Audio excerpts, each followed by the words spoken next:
नमस्कार, मैं आश्रुति वोहरा। आपका बहुत बहुत स्वागत है हमारे इस खास बुलेटिन में। शुरुआत करेंगे बड़ी खबरों के साथ। छत्तीसगढ़ सरकार ने प्रदेश में पर्यटन को बढ़ावा देने की दिशा में बड़ा फैसला लिया है। सरकार ने राज्य भर में 78 पर्यटन स्थलों के विकास को मंजूरी दी है। इसी कड़ी में बीजापुर जिले के लिए भी अच्छी खबर सामने आई है, जहां 4 पर्यटन स्थलों को स्वीकृति मिल चुकी है। देखिए हमारी यह खास रिपोर्ट।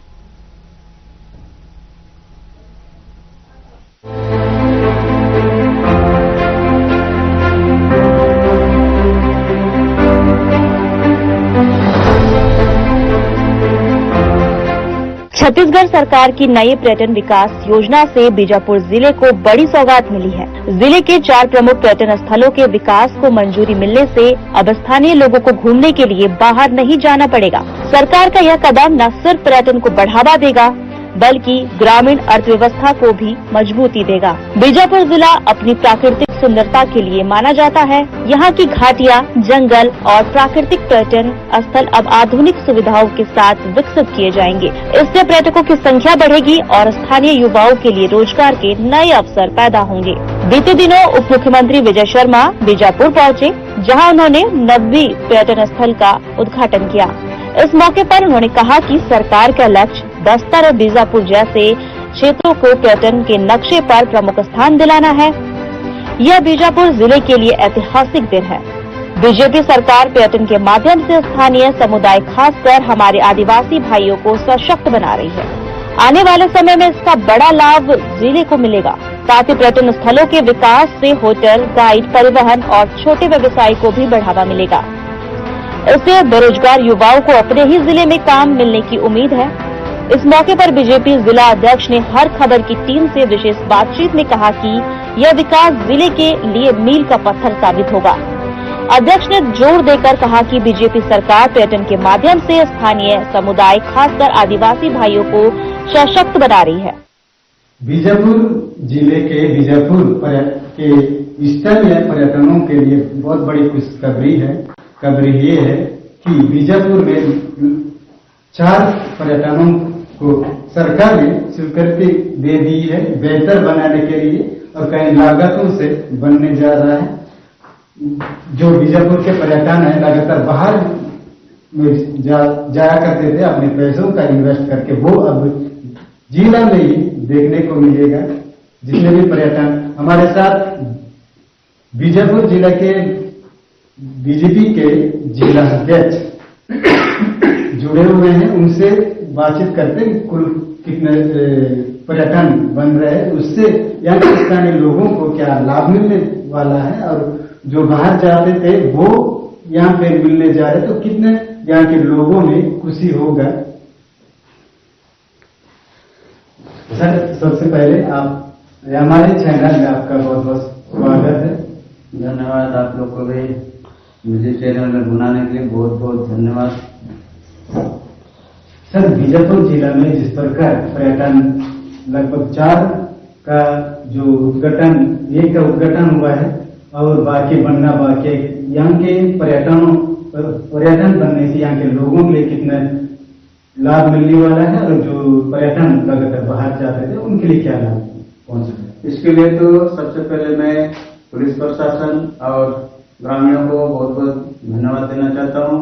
उनकी मंशा और पुलिस के सहयोग से जो हमारे क्षेत्र में जलप्रपात और बहुत से ऐसे पर्यटन क्षेत्र थे जो कहीं न कहीं यहाँ से लोगों को देखने तक को नसीब नहीं था, लेकिन अभी जैसे जैसे नक्सलवाद खत्म होते जा रहा है, तो ऐसे ऐसे यहाँ के पर्यटन सामने देखने को मिल रहे हैं।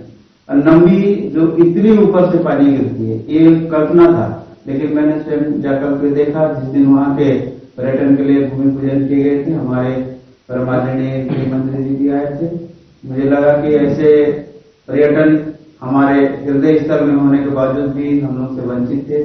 सरकार ने अपनी मंशा जाहिर करते हुए इन नंबी, नीलमसराई और नीलमड़ू जैसे बहुत सारे हमारे बस्तर के हृदय स्थलों में बैठे हुए वाटरफॉल है, उनको पर्यटन की दृष्टि से कैसे यहाँ के स्थानीय बेरोजगारी दूर हो, उस ग्राम पंचायत में वहाँ के ग्राम पंचायत की आय कैसे बढ़े, इसको लेकर के सरकार ने अपनी मंशा जाहिर की और अतिशीघ्र इन पर्यटनों को बढ़िया बेहतर तरीके से बनाने की उन्होंने घोषणा की और मंशा अपने साथ जाहिर की। सर लगातार यहाँ की स्थानीय जो बीजापुर के पर्यटन है वो बाहर ज्यादा जाया करते थे अपने पैसे इन्वेस्ट करके। अब बाहर के लोग बीजापुर में आएंगे, इसको लेकर आते हैं। स्वाभाविक है, यहाँ अगर पर्यटन चालू होंगे तो स्थानीय स्तर के लोग जाएंगे, पैसे भी बचेंगे। देखने को बाहरी चीजों से अच्छा यहाँ है, यहाँ देखने को मिलेगा। इससे यहाँ की जो स्थिति है और यहाँ की जो बेरोजगारी है कहीं न कहीं कम होगी। वहाँ जो गाइड के रूप में काम करेंगे, वहाँ अपना टूरिज्म के लिए जो अपना शेड बनाएंगे, वहाँ बम्बू राफ्टिंग के लिए, ऐसे सब चीजें स्थानीय स्तर पे होगा तो यहाँ बहुत ही अच्छा होगा और यहाँ के पर्यटन यहाँ देखेंगे, साथ ही बाहर के लोग भी आएंगे। सर अभी जो नंबी का जो पर्यटन बन है या उसका उद्घाटन भी हुआ, कुल कितना लागत का होगा? लगभग रोड की लागत 95 लाख है और जो वहाँ के पर्यटन स्थल का मैं नहीं जान पाया हूँ, लेकिन जानूंगा तो मैं आप लोग अवगत कराऊंगा। लेकिन अच्छा है, नंबी बहुत ऊंची वाटरफॉल है और वहाँ का जो पर्यटन स्थल भी हम लोगों ने देखा, बहुत अच्छी जगह है, बहुत ज्यादा स्पेस मिलेगा, बहुत ज्यादा पर्यटक वहाँ जाकर देख सकेंगे। जी सर, बीजापुर जिले में सुनने को मिलता है लगभग 7 से 8 पर्यटन ऐसा जगह इतना बढ़िया है कि वहाँ के लोग अभी भी जाते हैं, लेकिन अभी जितने 4 पर्यटन को शायद सरकार ने बड़ी लागत में बनाने जा रही है, लेकिन अभी वर्तमान में नंबी बन रही।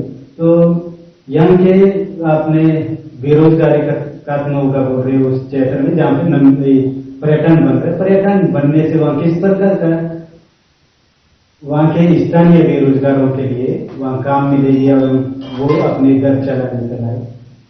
देखिए, पर्यटन स्थल बनने से वहाँ फल, फ्रूट, होटल, लॉज, पानी, ऐसे बहुत सारे दुकानें खुलेंगी स्थानीय स्तर पे, तो सीधा सीधा पैसा वहाँ के बेरोजगारों को मिलेगा।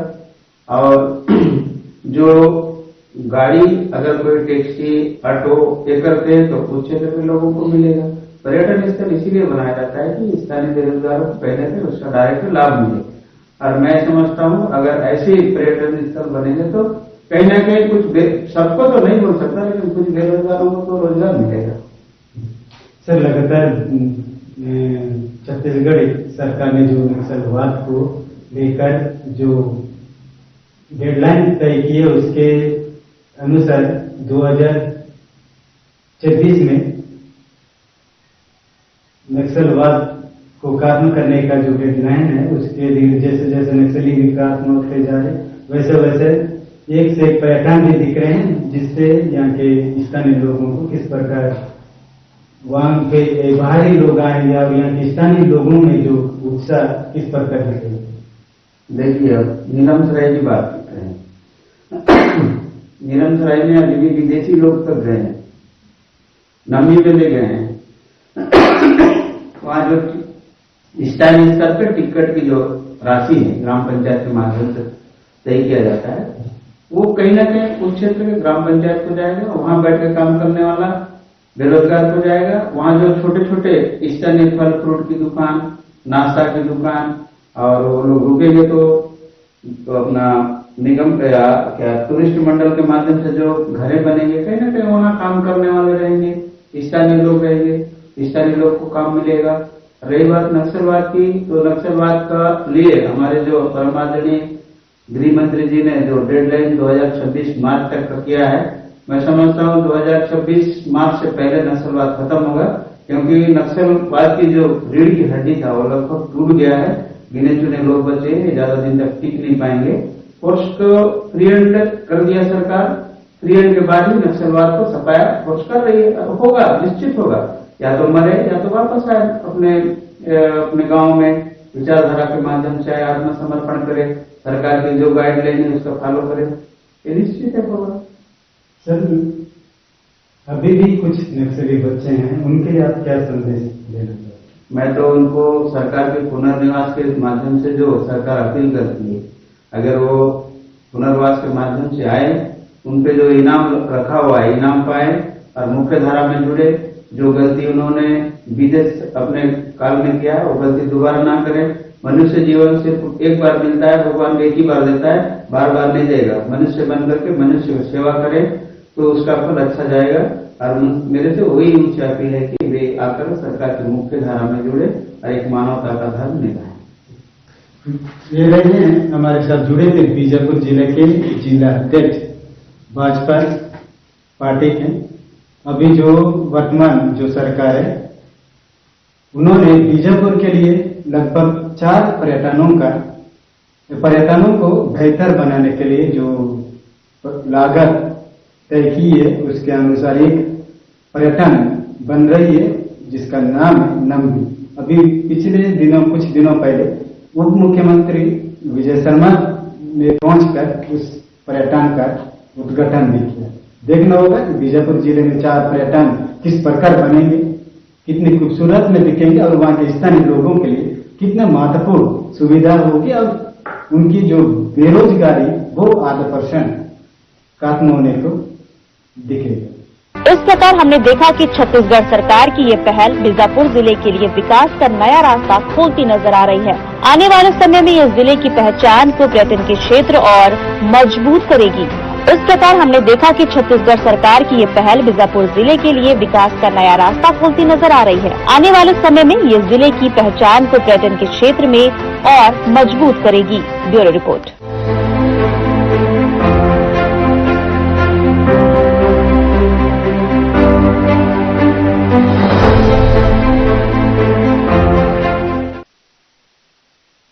छत्तीसगढ़ में बीजेपी सरकार के 2 साल पूरे हो चुके हैं, जिसे लेकर कांकेर विधायक आशाराम नेताम ने सरकार के किए गए कार्यों को बताया है। देखिए रिपोर्ट।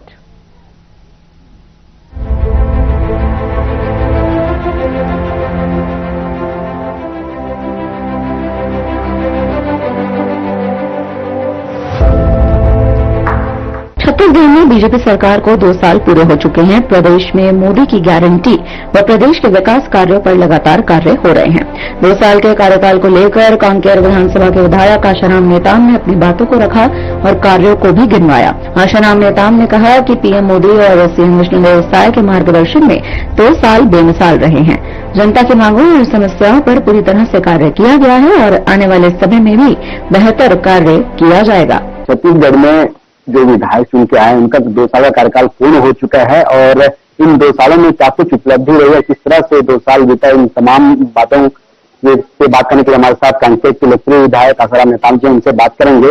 आप लोग का कार्यकाल 2 साल लगभग पूर्ण हो चुके हैं। 2 सालों का सफर को किस तरह से देख रहे हैं? 2 साल का सफर बहुत ही अच्छा था। पहले तो कैलेंडर नव वर्ष की ढेर सारी बधाई और शुभकामनाएं देता हूं।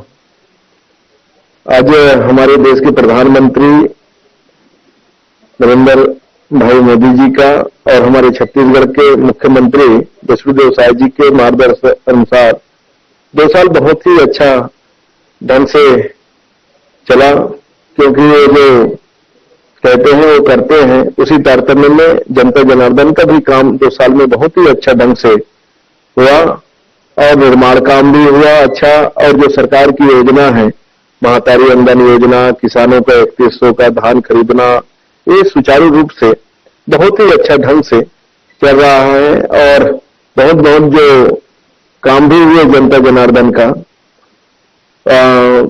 जैसे उनकी किसान सम्मान निधि है उनका भी पूरा हुआ और किसानों को जो 2 साल का बोनस देने का था वो भी किसानों का 2 साल का बोनस मिला। इससे 2 साल की उपलब्धि बहुत ही अच्छा ढंग से, गरिमा ढंग से बीता और आगे की भी जो है 3 वर्ष अच्छा चलेगा, ऐसा जनता जनार्दन के सहयोग और उनकी अपेक्षा से मैं आश्वस्त करता हूं। आपके विधानसभा क्षेत्र में जो आपके विधानसभा क्षेत्र के लोग हैं उनको भी आपसे काफी उम्मीदें हैं कि क्षेत्र में लगातार विकास कार्य हो और जैसे कि जो उनकी आवश्यकताएं होती हैं, मांगे होती हैं, उनको आप तक पहुंचते हैं, कार्यालय में आप तक संज्ञान में रखते हैं, मांगे भी रखते हैं। लोगों को अपेक्षाएं आपसे बहुत ज्यादा, क्योंकि मैं गांव में निवासरत रहता हूं तो गांव में हर कोई आता है, अपना समझ के आता है और मैं उनको भी अपना परिवार, अपना बेटा, अपना भाई समझता हूं। और जो बराबरी होता है, विधायक जी को मैं बोलूंगा मेरा दोस्त है, मेरा भाई है, मेरा बेटा है, ऐसा करके लोग आते हैं और मांगते हैं उनके जो काम बनने का रहता है हम बना देते हैं, जो समस्या रहता है उनको सरकार को, शासन को, अधिकारियों को अवगत कराते हैं, निर्देश भी हो ही रहा है। और नहीं होता तो फिर दोबारा आते हैं, फिर उसमें हम लोग में पूछते हैं कार्यकर्ता के माध्यम से, हमारे जो संगठन के अध्यक्ष है, महामंत्री है, उनके माध्यम से भी करके हम काम कराने के प्रयास में तत्पर रहते हैं और काम हो रहा है, ऐसा मुझे महसूस है। आप 2 साल में देखें सर, 2 साल में लगातार काम हुए हैं आपके क्षेत्र में, मोटा मोटा देखें तो ऐसा क्या क्या काम अब तक आपने कर किया है? आज हमारे देश के प्रधानमंत्री के अनुसार, उनकी आशीर्वाद से जो किसानों का आय डबल हो, उस तारतम्य में हमारे छत्तीसगढ़ के मुख्यमंत्री बसुदेव साय जी के सहयोग, उनकी आशीर्वाद से किसानों का आय कैसा डबल हो, ऐसे करके उसने जो नालियों का स्वीकृति करना, चेक डैम का स्वीकृति करना और रोड का स्वीकृति करना, किसानों के लिए मैन्युफैक्चर का स्वीकृति करना, मत्स्य संपदा योजना लागू करना, ऐसा बहुत ही जो काम है वो बहुत अच्छा हो रहा है और जो मांग रहे हैं वो सरकार ने दे रहा है, हमारे विष्णुदेव साय सरकार ने दे रहा है। हमने देखा पिछले दिनों आपने चनार से लेकर नरहरपुर की जो सड़क है उसका भी भूमि पूजन आपने यहाँ पर किया है, इसको किस तरह से देखते हैं क्षेत्रवासी? क्षेत्रवासियों का बहुत पुराना मांग था, हर बार ये लोग मांगते थे। हम लोगों ने भी जब सरकार में नहीं थे, संगठन में हम उस समय मंडल अध्यक्ष थे, उस समय को भी मांगा था और हमने उस समय कांग्रेस की सरकार थी और कांग्रेस सरकार ने एक गाड़ी या एक ट्राली मुर्मी नहीं डाले थे। आए दिन उस क्षेत्र की जनता जनार्दन, कहीं एक्सीडेंट होना, कहीं गिरना, कहीं हपटना। एक छोटा सकरा रोड है जो कब बना है किसी को पता नहीं, छोटा सा बना है और उसी के लिए हमने मांगे, हमने पैदल भी चले और उसी की परिणति है और हमारी जनता जनार्दन की आशीर्वाद है, हमारे संगठन के शीर्ष नेताओं की आशीर्वाद है, वहां के पदाधिकारियों का आशीर्वाद है, जो आज उनकी सहयोग, उनकी आशीर्वाद से आज 40 करोड़ रुपया हमें चनार से नरहरपुर मिला और आज हमने भूमि पूजन भी किया। इससे हमारी जनता जनार्दन का खुशी का माहौल है कि हमारे को इतनी बड़ी सौगात मिला है और खुद होके बहुत ही उस कार्यक्रम में सम्मिलित हुए। जी, और जिस तरह से मनरेगा चल रहा था, एक नया कानून बन के आया जी राम जी को लेकर, इसको किस तरह से देख रहे हैं आप? क्योंकि गरीबों के लिए मनरेगा एक बहुत अच्छा जरिया होता था इनकम के लिए और एक नया कानून लाया गया है, इसको किस तरह से देख रहे हैं? नया कानून जो लाया गया है बहुत ही अच्छा है और जनता जनार्दन के लिए अच्छा है, किसानों के लिए अच्छा है, सब लोगों के लिए अच्छा है और काम की गारंटी है। रोजगार की उस समय गारंटी था, अभी काम की गारंटी है, रोजगार की गारंटी है।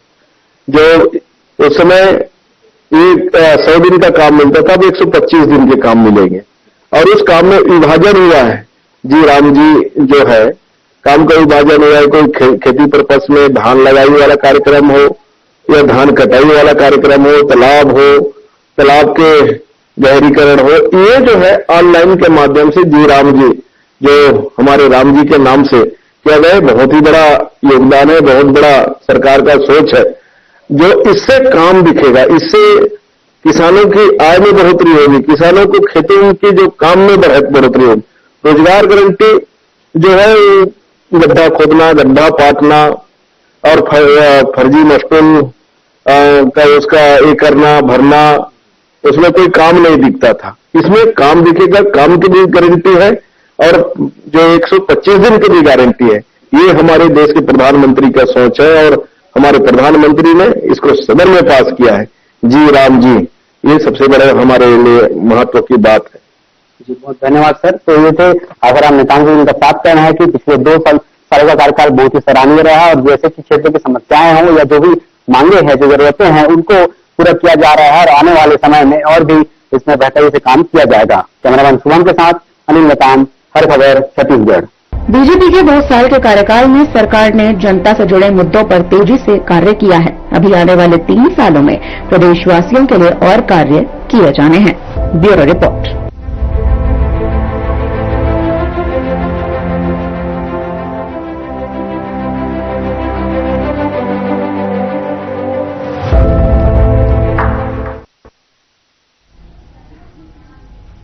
बीजेपी प्रदेश प्रवक्ता उज्जवल दीपक ने प्रेस ब्रीफिंग के दौरान कांग्रेस द्वारा बीबीजी रामजी योजना के विरोध करने पर सियासी पलटवार किया है। पलटवार करते हुए उन्होंने ये कहा कि ये अत्यंत निंदनीय विषय बन चुका है कि कांग्रेस पार्टी भगवान राम का विरोध करने के चक्कर में ही ऐसे अनर्गल आरोप लगाने पर उतर आई है। कांग्रेस पार्टी द्वारा आयोजित प्रेस कॉन्फ्रेंस को लेकर भी उन्होंने अपना बड़ा बयान दिया। उन्होंने कहा कि कांग्रेस पार्टी का विरोध इस योजना के नाम को लेकर है। क्या कांग्रेस पार्टी को इस बात से तकलीफ हो रही है कि रोजगार को 100 दिन से बढ़ाकर 125 दिन तक कर दिया गया है?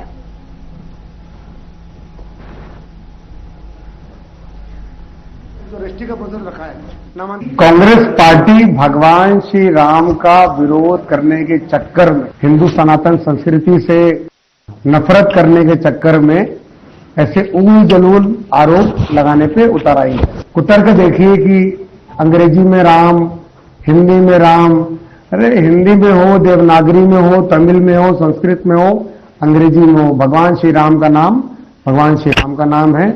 और भारतीय जनता पार्टी कांग्रेस पार्टी के बयान की निंदा करती है। पहले श्री रामलला के प्राण प्रतिष्ठा कार्यक्रम का बहिष्कार करना, कांग्रेस पार्टी के बड़े नेताओं द्वारा उस भव्य कार्यक्रम में ना जाना, और अब एक बिल पे घमासान कर रही है कांग्रेस पार्टी।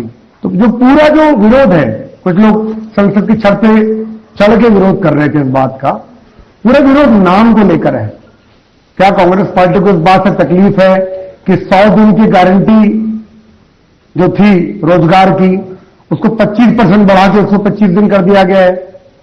क्या कांग्रेस पार्टी को इस बात से तकलीफ है कि कृषकों को समर्थन देने के लिए, सहयोग देने के लिए, और ये जो 60 दिन की जो छुट्टी है बीबीजी रामजी बिल से, वो हर राज्य सरकार अपने मौसम, खेती का चक्र इस बात से तय कर सकता है। इस बात की उनको आजादी मिली हुई है। तो इस बात से तकलीफ है क्या कि 60 दिन की छुट्टी मिल रही है? क्या इस बात से तकलीफ है कि बायोमेट्रिक, एआई, ऑनलाइन, डीबीटी, पारदर्शिता से सबको पेमेंट किया जाएगा 7 दिनों के भीतर, जो पहले 15 दिन के अंदर होता था? क्या इस बात से तकलीफ है? क्या कांग्रेस पार्टी को इस बात से तकलीफ है कि राज्यांश जो है वो पहले जो 90-10 था वो 60-40 हो चुका है? किस बात से तकलीफ है? 3 राज्यों में सरकार है कांग्रेस पार्टी की, 20 से अधिक राज्यों में भारतीय जनता पार्टी और उनके सहयोगी गठबंधन दलों वाली सरकार है।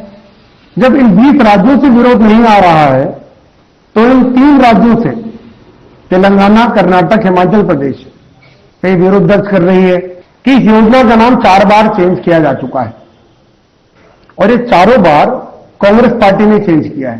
पहले इसका नाम रोजगार गारंटी था, फिर जवाहर रोजगार गारंटी बना, फिर नरेगा बना, उसके पहले कुछ और भी नाम था, आखिरी में मनरेगा आया। तो क्या जब जवाहरलाल नेहरू जी से, जब भूतपूर्व प्रधानमंत्री थे, उनके नाम से जब महात्मा गांधी के नाम पे किया गया, तब क्या जवाहरलाल नेहरू का अपमान हुआ था? नहीं, मनरेगा का भी एक समय था और अब राम जी बिल का समय है। एक मॉडर्न स्वरूप में इस बिल को लाया गया है, समय को ख्याल में रखते हुए, भूत के रिकॉर्ड से प्रेरणा लेते हुए, सबक लेते हुए, कहीं ना कहीं वर्तमान की परिस्थितियों को ध्यान में रखते हुए और भविष्य की संभावनाओं को देखते हुए ये बिल लाया गया है। और कांग्रेस पार्टी का भगवान श्री राम के नाम पर ये कुतर्क करना कि हिंदी में ऐसा लिखा जाता है, अंग्रेजी में ऐसा लिखा जाता है, भगवान श्री राम का नाम आप किसी भी भाषा में, किसी भी बोली में लिख दे, इससे आवाज भगवान श्री राम की आएगी।